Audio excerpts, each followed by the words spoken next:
आजकल जिस तरह पैसे देकर जॉब हासिल की जा रही है, तो क्या ये दुरुस्त अमल है? पैसे देके जॉब हासिल करने में दो मसले समझ लें।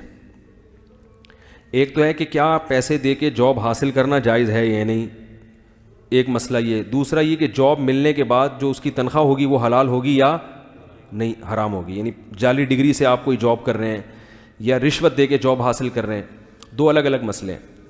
तो पैसे दे के जॉब करना, रिश्वत दे के जॉब करना उस वक्त जायज़ है कि आप जॉब के अहल हों, आप जो भी गवर्नमेंट की या प्राइवेट किसी इदारे की जो भी डिमांड है उस पर पूरे उतर रहे हों। दूसरा, पैसे दे के घुस रहा हो हालांकि वो इतना अहल ना हो, तो वो आपका हक मार रहा है और आपको सिर्फ इसलिए पीछे रखा जा रहा है कि आप पैसे नहीं दे रहे। तो ऐसी मजबूरी में अपने जायज़ हक की वसूली के लिए रिश्वत देना जायज़ है। इस सूरत में गुनाह सिर्फ लेने वाले को होगा कि जब आप अहल थे तो वो बगैर पैसे लिए आपको रख क्यों नहीं रहा। समझ में आ रही है बात?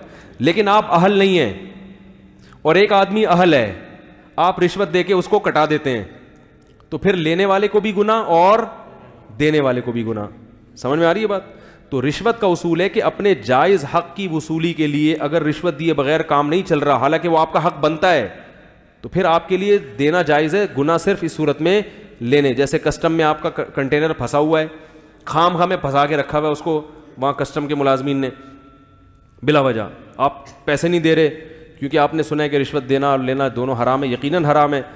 तो अब वो पड़े पड़े वहाँ क्या हो गया, वो लैपटॉप जो आए थे वो वर्जन ही पुराना हो गया। अब वो वाले लैपटॉप इस ज़माने में वो चाइना वापस भी नहीं जा रहा, वो कह रहे हैं हमें ये नहीं चाहिए ही नहीं, वो स्क्रैप में भी नहीं जाएगा फिर वो। तो ये फिर जुल्म कस्टम वाला कर रहा है कि वो आपको भाई क्लियरेंस दे ही नहीं रहा। तो आप फिर उस जुल्म से बचने के लिए उस कमबख्त को पैसे खिला सकते हैं, उस कमबख्त को गुनाह मिलेगा, आपको गुनाह नहीं मिलेगा क्योंकि आप मजबूर हैं इस सूरत में। और अगर ऐसा नहीं है, बिला वजह आप खामखा में टैक्स से बचने के लिए जो जायज़ टैक्स है हुकूमत का उससे बचने के लिए, या वैसे ही खामखा में आपने खांचे खोले में उसका कंटेनर 6 महीने पड़ा रहे और आप पैसे खिला के अपना निकाल लो, उसका रहने दो, ये गलत हो जाएगा, फिर ये नाजायज़ होगा। अलबत्ता जो रिश्वत दे के आपको जॉब मिलेगी, तो जॉब में फिर ये है कि चाहे वो जाली डिग्री की बेस पर हो या रिश्वत देकर हो, डिग्री जाली बनाना जायज़ नहीं है, गुनाह है।